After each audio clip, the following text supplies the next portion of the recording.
Mes chers amis, si je prends la parole aujourd'hui, ce n'est ni pour contester l'honorable Christian Mwando, ni pour arbitrer une susceptibilité, ni encore pour commenter une tempête passagère. Je m'exprime parce qu'un acte politique a été posé, un acte public aux implications profondes qui nous oblige à répondre à 3 questions fondatrices, 3 questions cardinales, inévitables. La première, qui sommes-nous? La seconde, où en sommes-nous?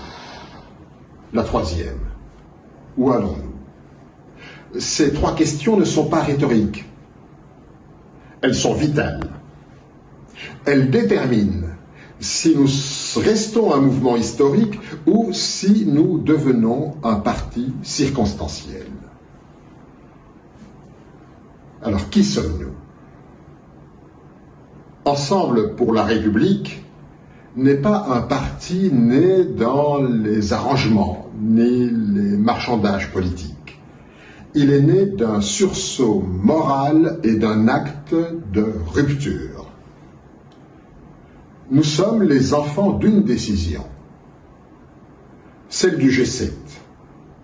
Lorsqu'une poignée de dirigeants, au sommet du pouvoir, ont choisi le pays au lieu du confort, la vérité au lieu du silence, la rupture au lieu de la compromission. Ce jour-là, nos aînés, Pierre Lumbi, Charles Mwando, Gabriel Kyungu, José Ndundo, ont quitté des positions enviées, non par colère, mais par conscience. Ils ont dit non à un pouvoir qui voulait confisquer le destin national. Ce non n'était pas un slogan. Ce nom a coûté. Il a coûté l'exil de Moïse Katumbi après le faux procès des soi-disant mercenaires, les blindés déployés à Kasumbalesa les 3 et 4 août 2018 pour l'empêcher de déposer sa candidature à l'élection présidentielle, des arrestations arbitraires de nos camarades Salomon, Mike, Daniel, Franck, les impostures judiciaires, les spoliations, les confiscations, les assassinats politiques, celui de Chérubin Okende, celui de Dido Kakisingi, qui hanteront notre conscience longtemps encore, les cachots clandestins où aujourd'hui croupissent des compatriotes dont le seul crime est d'avoir cru en nous. Et finalement le venin de la propagande, l'acharnement, l'humiliation de pères et de mères assumés comme méthode de gouvernement. Cet héritage est notre socle, notre fierté, notre identité. Notre ADN n'est pas la participation, il est la résistance. Notre langue n'est pas l'acquiescement, elle est l'insoumission. Notre vocation n'est pas d'accompagner le pouvoir, elle est de le défier lorsqu'il trompe le pays. Voilà qui nous sommes. Voilà pourquoi le peuple nous distingue. Non pas parce que nous sommes parfaits, mais parce que nous sommes cohérents. Alors, où en sommes-nous? À la faveur d'un événement récent, la démarche de notre groupe parlementaire auprès du siège politique de l'Union sacrée en vue de présenter une candidate au poste de rapporteur adjointe du bureau de l'Assemblée nationale, une onde de choc a traversé notre famille politique. Soyons rigoureux, rappelons les faits. Ce poste revient de droit à l'opposition? C'est incontestable. Notre groupe parlementaire dispose-t-il d'une autonomie tactique? Personne ne la nie. Mais jamais Ensemble pour la République n'a validé une démarche sollicitant l'onction politique de l'appareil au pouvoir que nous contestons depuis des années. Cette démarche d'ailleurs a été immédiatement récupérée par le parti au pouvoir lors de sa communication publique, ensemble malheureusement avec nos représentants. Ce n'est pas le poste qui interroge. Ce n'est pas la candidature. Ce n'est pas la personne. Ce qui interroge, c'est le lieu, l'interlocuteur, le symbole et le message envoyé au pays.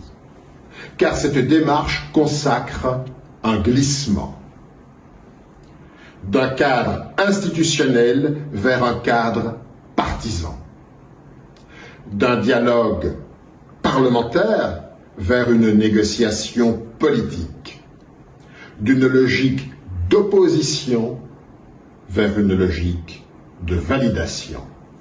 Or, soyons clairs, on ne refuse pas d'être le wagon de Kabila pour devenir le wagon de Tshisekedi.